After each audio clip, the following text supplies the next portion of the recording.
Christmas Evans, o João Bunyan de Gales, 1766–1838. Seus pais deram-lhe o nome de Christmas porque nasceu no dia de Natal, Christmas em inglês, em 1766.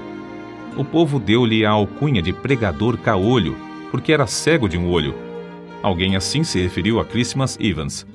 Era o mais alto dos homens, de maior força física e o mais corpulento que jamais vi.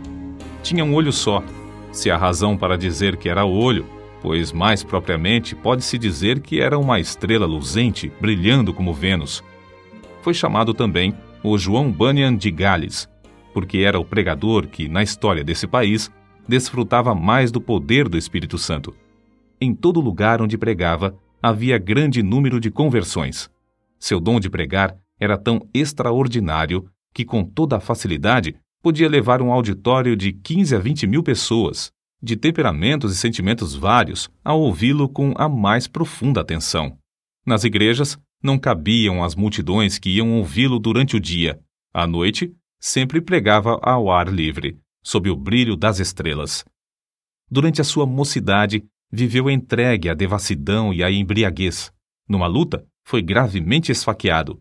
Outra vez, foi tirado das águas como morto, e ainda doutra vez, caiu de uma árvore sobre uma faca. Nas contendas era sempre o campeão, até que, por fim, numa briga, seus companheiros cegaram-lhe um olho. Deus, contudo, fora misericordioso durante esse período, guardando-o com vida para, mais tarde, fazê-lo útil no seu serviço.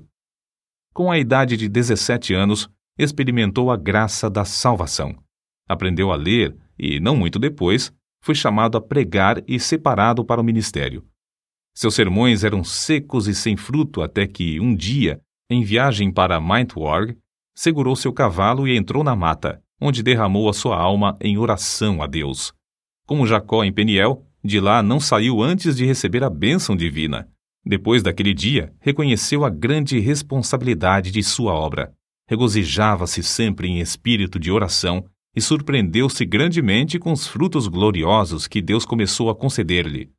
Antes dessas coisas acontecerem, possuía dons e corpo de gigante. Depois, porém, foi-lhe acrescentado o espírito de gigante. Era corajoso como um leão e humilde como um cordeiro.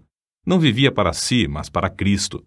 Além de ter, por natureza, uma mente ativa e uma maneira tocante de falar, tinha um coração que transbordava de amor para com Deus e o próximo.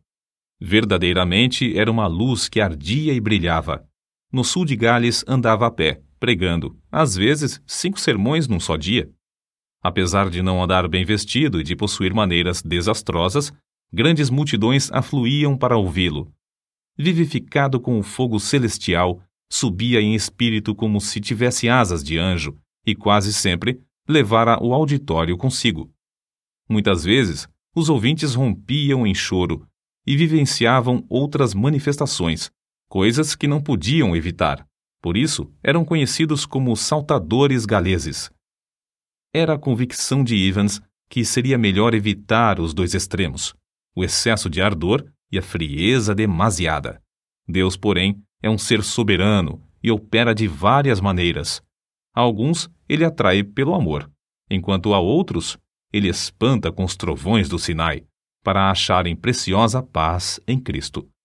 Os vacilantes, às vezes, são por Deus sacudidos sobre o abismo da angústia eterna, até clamarem pedindo misericórdia e acharem gozo indizível. O cálice desses transborda até que alguns, não compreendendo, perguntam: por que tanto excesso? Acerca da censura que faziam aos cultos, Evans escreveu: admiro-me de que o gênio mau, chamando-se o anjo da ordem, queira experimentar tornar tudo na adoração a Deus em coisa tão seca como o Monte Gilboa. Esses homens da ordem desejam que o orvalho caia e o sol brilhe sobre todas as suas flores, em todos os lugares, menos nos cultos ao Deus Todo-Poderoso. Nos teatros, nos bares e nas reuniões políticas, os homens comovem-se, entusiasmam-se e são tocados de fogo como qualquer saltador galês. Mas, segundo eles desejam, não deve haver coisa alguma que dê vida e entusiasmo à religião. Irmãos, meditai nisto. Tendes razão ou estáis errados? Conta-se que, em certo lugar, havia 3 pregadores para falar, sendo Evans o último. Era um dia de muito calor. Os primeiros 2 sermões foram muito longos, de forma que todos os ouvintes ficaram indiferentes e quase exaustos. Porém, depois de Evans haver pregado cerca de 15 minutos sobre a misericórdia de Deus, tal qual se vê na parábola do filho pródigo, centenas dos que estavam sentados na relva, repentinamente, ficaram em pé. Alguns choravam e outros oravam sob grande angústia. Foi impossível continuar o sermão. O povo continuou a chorar e orar durante o dia inteiro, e de noite até o amanhecer. Na ilha de Anglesey, porém, Evans teve de enfrentar certa doutrina chefiada por um orador eloquente e instruído. Na luta contra o erro dessa seita, começou a esfriar espiritualmente. Depois de alguns anos, não mais possuía o espírito de oração nem o gozo da vida cristã. Mas ele mesmo descreveu como buscou e recebeu de novo a unção do poder divino, que fez a sua alma abrasar-se ainda mais do que antes. Não podia continuar com o meu coração frio para com Cristo, sua expiação e a obra de seu Espírito. Não suportava o coração frio no púlpito, na oração particular e no estudo, especialmente quando me lembrava de que, durante 15 anos, o meu coração se abrasava como se eu andasse com Jesus no caminho de Emaús. Chegou o dia, por fim, que nunca mais esquecerei. Na estrada de Dowdley, senti-me obrigado a orar, apesar de ter o coração endurecido e carnal. Depois de começar a suplicar, senti como que pesados grilhões que caíssem e como que montanhas de gelo se derretessem dentro de mim. Com esta manifestação, aumentou em mim a certeza de haver recebido a promessa do Espírito Santo.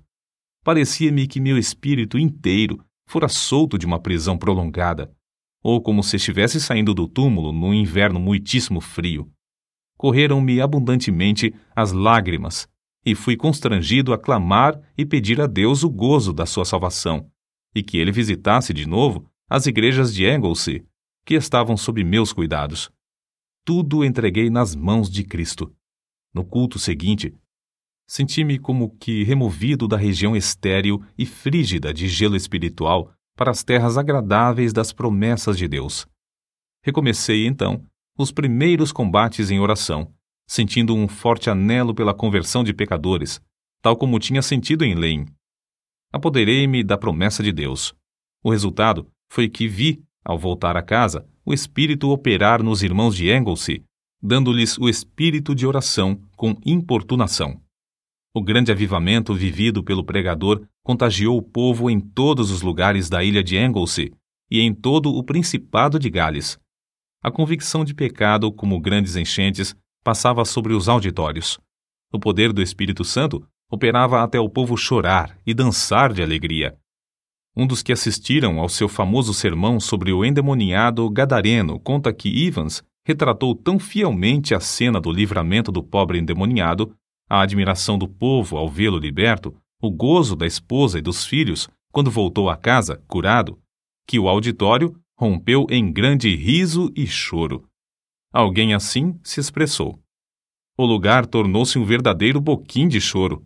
Juízes, capítulo 2, versículos 1 ao 5. Outro ainda disse que o auditório ficou como os habitantes de uma cidade abalada por um terremoto, correndo por fora, prostrando-se em terra e clamando a Deus. Não semeava pouco, portanto colhia abundantemente.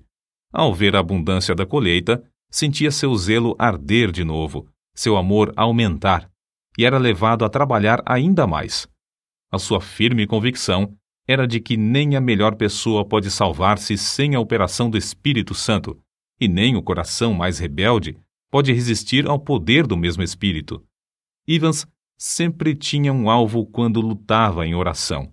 Firmava-se nas promessas de Deus, suplicando com a persistência de quem não pode desistir antes de receber. Dizia que a parte mais gloriosa do ministério do pregador era o fato de agradecer a Deus pela operação do Espírito Santo na conversão dos pecadores. Como vigia fiel, não podia pensar em dormir enquanto a cidade se incendiava.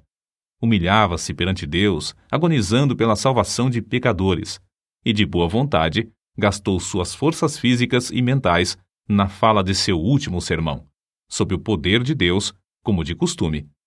Ao findar, disse: "Este é meu último sermão."